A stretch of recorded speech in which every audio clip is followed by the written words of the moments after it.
Eu acho que eu gosto mais de ser apresentador. Eu gosto de apresentar. É o que eu mais gosto de fazer. Tipo, conduzir um talk show. Sim. Se pudesse escolher o que eu quero fazer da vida, eu queria ter um talk show. Daqueles clássicos, Seria tipo foda. Jimmy Kimmel, assim, nos Estados Unidos. É o que eu gostaria de fazer. Pô, seria foda isso. Você teve um talk show. Mas era um talk... Não era um talk show, na Era verdade. porque Era um exercício de improvisação travestido de talk show. Sim. Que foi na TBS, a gente fez um talk show que era de mentira. Então a gente tinha todo um cenário de talk show, que aliás foi outras coisas que me fizeram chorar de rir. Era o show do Kibe. E aí tinha um estúdio, bancada, banda, tinha tudo de um talk show, produção de um talk show, e os convidados chegavam lá.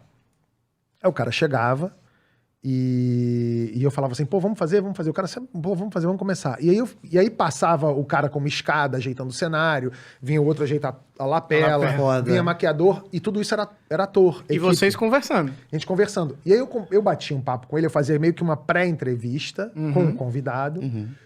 E o convidado falava uns absurdos, porque ele não sabia que estava sendo gravado. E quando ele acabava, a gente, então vamos começar? Vamos. Eu falava assim, é isso, obrigado. Aí ele, acabou, era isso. E aí... Caralho. E o mais engraçado é que a natureza humana, né, o cérebro humano, ele é muito curioso, peculiar nesse aspecto, porque se vocês estão aqui conversando comigo, agora, por exemplo, eu sei que isso aqui está sendo gravado.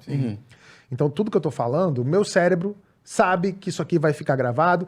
Se eu falar alguma coisa que eu ficar inseguro daqui, de repente, quando sair daqui, eu vou te ligar e falar assim, porra, Nabote, dá pra tirar aquela parte que eu falei mal do fulano, que eu acho que peguei pesado? Ou então, que se foda, deixa pra lá.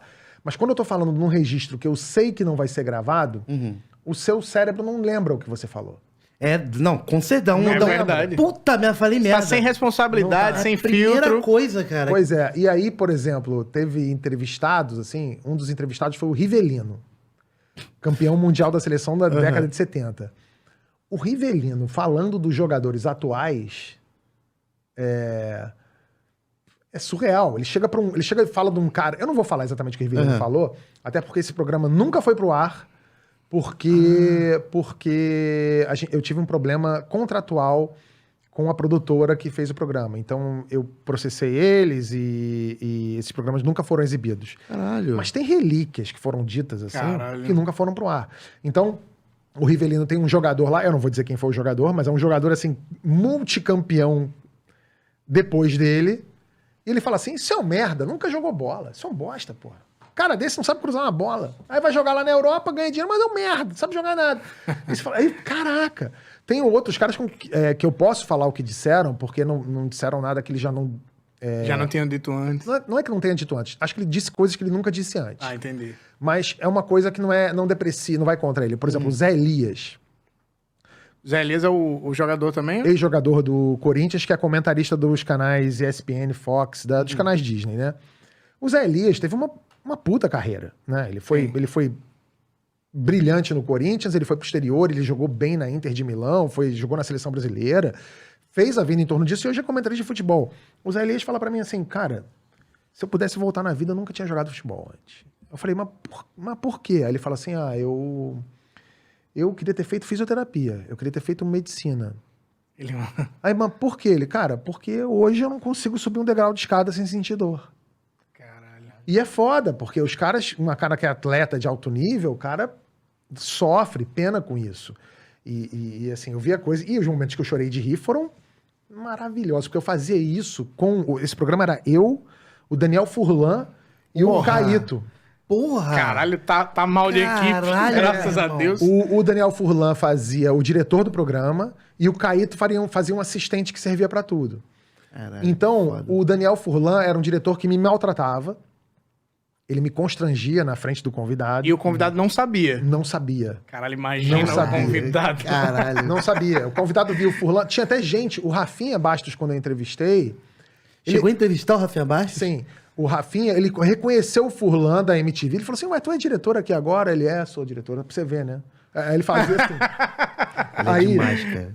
Aí, a gente foi entrevistar a Luísa Parente, que é ex-ginasta olímpica. E ela foi lá e tem alguém batendo aí na porta, né? Eu acho que é um fantasma, uma assombração. Aí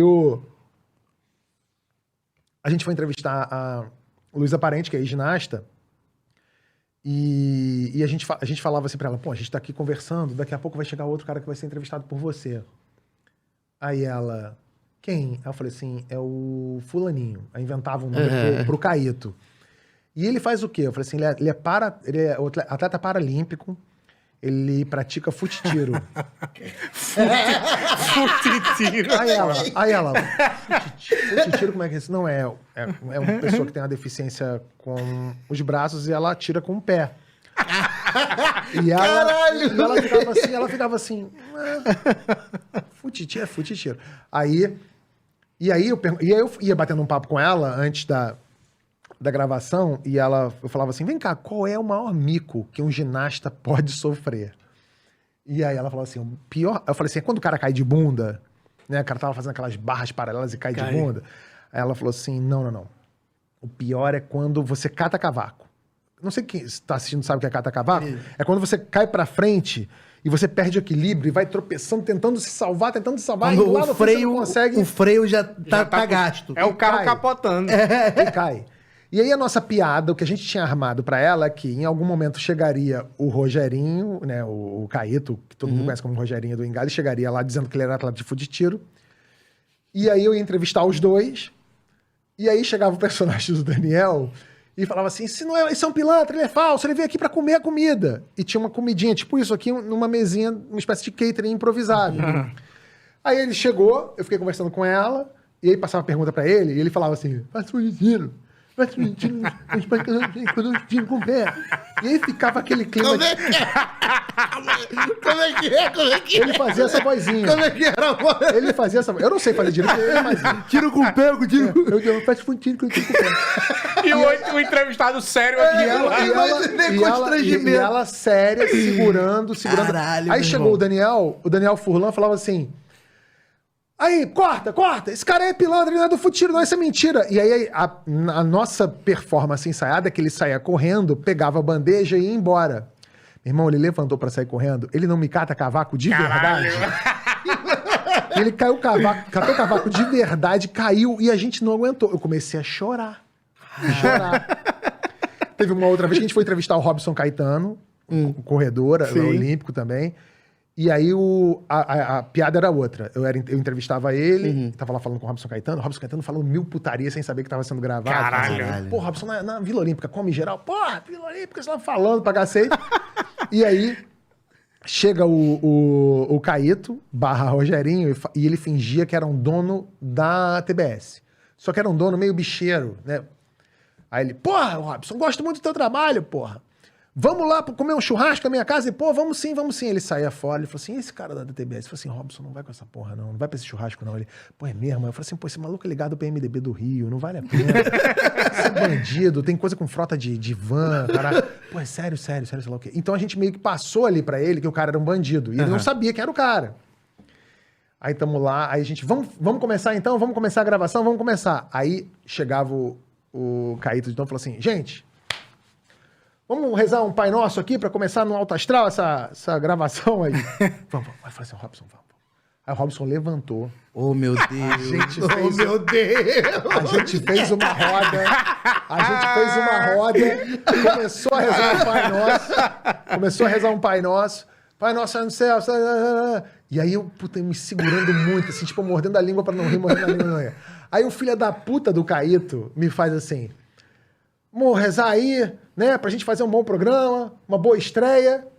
E que o Robson Caetano consiga trazer a medalha de ouro aí nas próximas Olimpíadas pra gente. Robson Caetano já aposentado. Aí quando ele falou isso, eu fiz assim, ó. Sabe aquele... Isso aí é que pode. É só o start que precisava. Só que é o seguinte, o Robson Caetano, até então, achando que o cara de verdade era dono da TV, bicheiro mafioso... Aí eu tava de mão dada com o Robson Caetano aqui. Quando eu fiz pra rir, o Robson Caetano fez assim pra mim, ó. Te deu esporro. Ele fez um... Para, porra, pra mim. E aí eu desabei. Aí, quando o Robson Caetano fez assim pra mim, ó. O Daniel Furlan foi embora. Ele foi embora, ele saiu da roda e foi embora pra chorar. E aí eu comecei a chorar de rir, eu chorava de rir. Caralho, bom pra caralho. O Robson não entendendo. Não, ele foi o último a descobrir. Pra ele tava assim, cara, esse cara é bicheiro, mafioso, segura É o humor do constrangimento, né? Que você gosta. Que é o humor que eu cara. mais gosto. Tipo The Office. The Office. The Office é, porra, brilhante. Cara,